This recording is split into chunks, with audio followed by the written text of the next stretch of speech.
You came from like a golden age of news in the United States. When we think to a time of news, you are from that era. And then you rose to become one of the superstars of that era.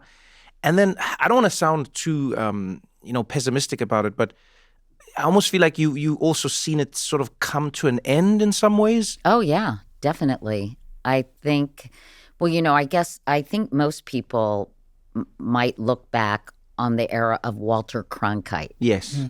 Back that long ago as the golden era of TV news. Of course, it was an era when, most of the newscasters and reporters were white men, right? And not diverse at all.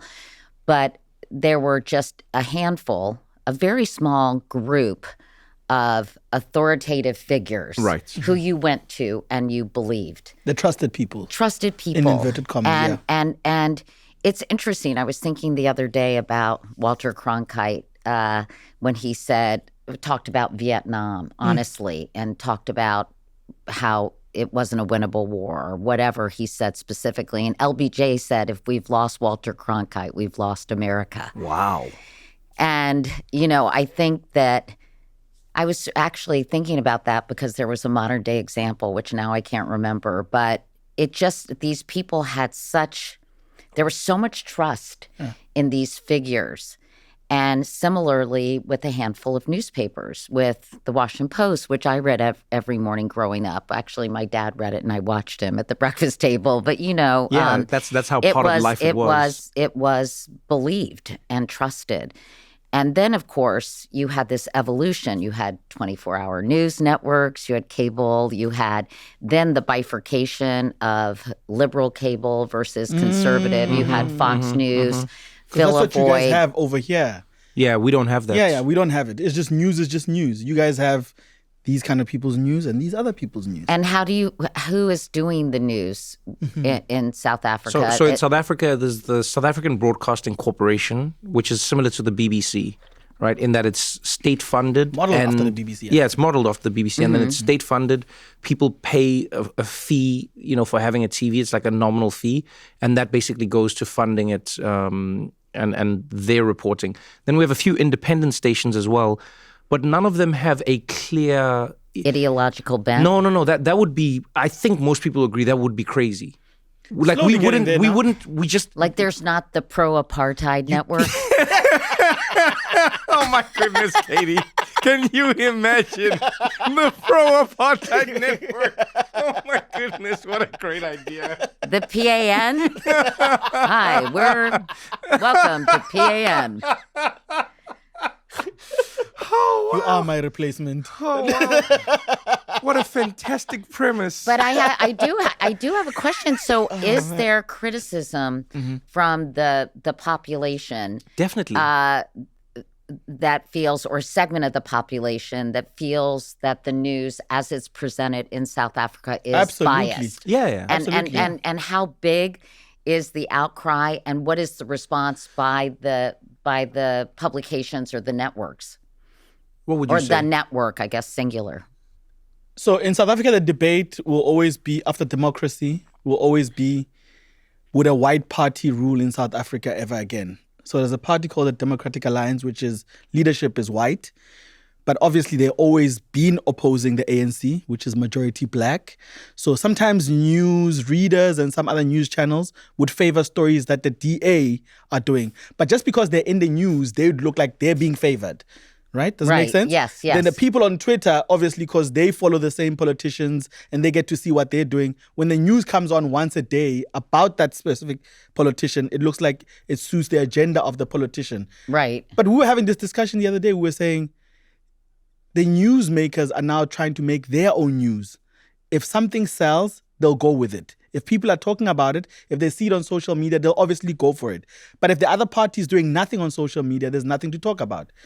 Does it make sense? Yes. So are you saying that politicians are now bypassing news altogether and just speaking directly? In many ways, they are, yeah. And co-opting whatever message seems to be exactly, trending, if you will, 100%. at any moment in time. So, but is it how divisive is it in terms of? It's not like the US. No. It's nowhere close to the US. No. Nowhere close. And why do you think that is?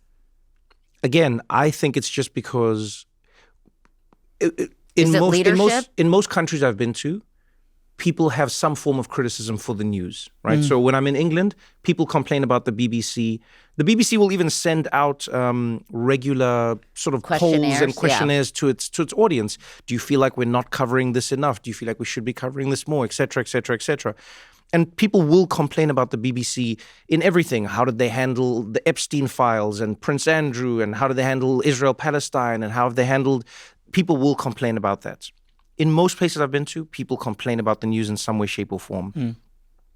In the US, what's different is your news presents different realities. Right. That's something that I don't see in most places, where it's like completely... I've flipped between channels sometimes just to Me see... too. I do that often. It's pretty wild how it's like either one news station is covering it and the other one isn't completely. Yeah. Or they are presenting completely different stories about the same thing. perspectives. Yeah. And not Yeah. even perspectives. Perspectives would Ideology. almost be like, Yeah. the Artemis rocket has taken off. It is flying around the Earth. Why are we wasting money on this? This is the greatest thing for mankind. Those are perspectives. Right. The one in America is like, it's like, the rocket has taken off. There's no rockets. Yeah. Wait, what? Or this didn't even happen. Yes. Right? Yeah. This didn't happen. This is not true. Or, as you said, Trevor, basically just ignoring it altogether. Completely. Yeah. Completely ignoring it. It's wild. I was thinking about the Walter Cronkite thing the other day because of Tucker Carlson. And I was thinking, is Donald Trump saying to himself, if I've lost Tucker Carlson, I've lost America? But I think he's not, because Tucker Carlson, as powerful a voice that he has, I think, is just a tiny slice of MAGA world. You think he's a tiny slice? Well, I don't know. When I think about, I have to look at his viewers, but I don't think he is. I don't know. I guess the time will tell whether he and other defectors, right, like Megyn Kelly and all these other Right. people, I'm not sure if Donald Trump enthusiasts will follow their lead. I don't know. What do you guys think? So there's a strange phenomenon that I've noticed in and around Trump world, and it's that there's sort of a separation between Trump and his actions. And I still don't fully understand how to process it. But I've noticed many people who are Trump supporters will criticize Trump's actions, but then somewhere in their sentences they'll say, but I like Trump. But he's better than the other guy. Yeah, but in some way they'll basically Personalize it. yeah, and That's why they call it the cult of personality, right? They don't call it the cult of policy. This is true. No, this is true. Yeah, but what they'll do, interestingly, is they'll almost excuse him from his actions. And when he does something that they do not like, okay, so let's use an example, a concrete example. When Donald Trump posted a picture of himself, like As an Jesus? AI-generated image of him as Jesus healing the sick or healing people, when his base was like really, really, really angry about that, understandably, they were like, what are you doing? This is blasphemous. The amount of people in the comments of his post saying, take this down, this is not you, I love everything you do. This is not, something must have gone wrong here. Mr. President, please, someone So has your people phone. were defending yeah. that action, They weren't defending They don't defend it. the action. They were advising him. not to do that. And they were incredulous that he had done that. And they were convinced that he had made a mistake. Yes, that's That what I it mean. wasn't intentional. But they had separated his mistake from him, which I find very interesting. Do you get what I'm saying? Same thing goes with Iran. People will go, this president said he's not going to go to war. I voted for him because he said he's not going to be dropping bombs on other countries. I voted for him because he said the price of gas was going to come down. And then you're like, so what does that mean for you? And they go, well, clearly he's being influenced by the wrong people, and this is not what he wants.